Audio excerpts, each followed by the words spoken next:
Në botën e showbizit shqiptar, pak histori kanë arritur të mbajnë publikun kaq të lidhur pas ekranit sa ajo e Bora Zemanit dhe Donald Veshajt, një çift që lindi në dritën e projektorëve, u nda në sytë e publikut dhe më pas u ribashkua po në të njëjtën mënyrë.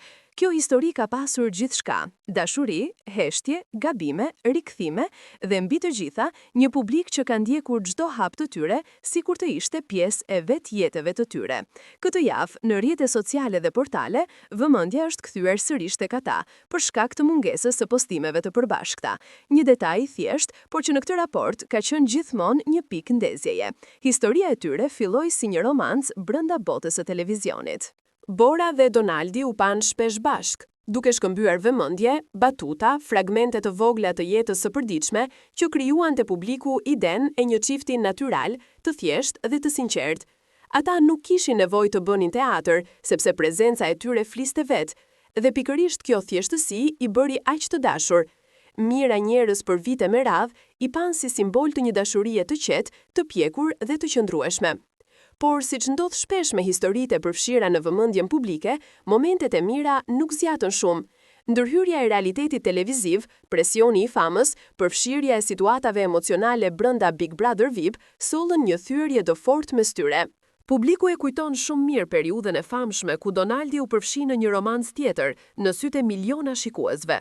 Bora heshti, dhe kjo heshtje u bë më e fortë se çdo dekerat. Opinioni publik u nda në dy kampe, rrjetet u ndezën dhe për muaj të tërë, emri i tyre u diskutua çdo ditë. Në atë kohë, askush nuk do ta kishte menduar që një ditë ata të dy do të ribashkoheshin. Dashuria e plagosur dukej e pamundur të shërohej. Por koha, si gjithmonë, bëri të vetën.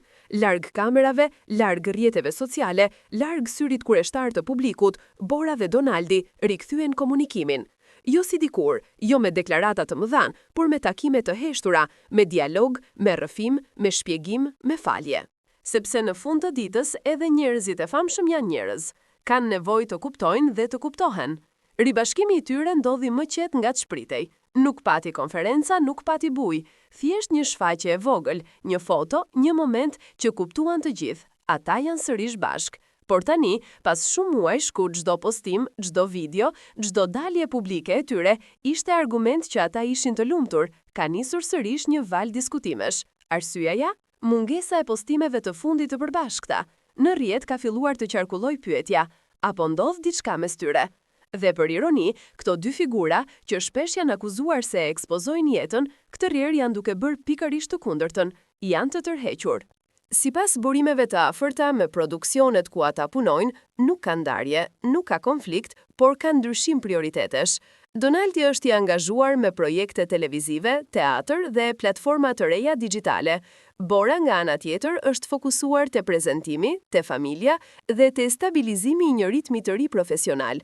Nuk ka dram, por ka ritme të ndryshme. Dhe kjo është ajo që publiku ndonjëherë haron. Dashuria nuk ka detyrim të ekspozohet çdo ditë në Instagram. Historia e tyre mbetet një dëshmi se dashuria shpesh nuk vdes, por transformohet. Nuk është gjithmonë e zhurmshme, nuk është gjithmonë e dukshme, ndonjëherë është thjesht pranë, pa nevojë për fjalë.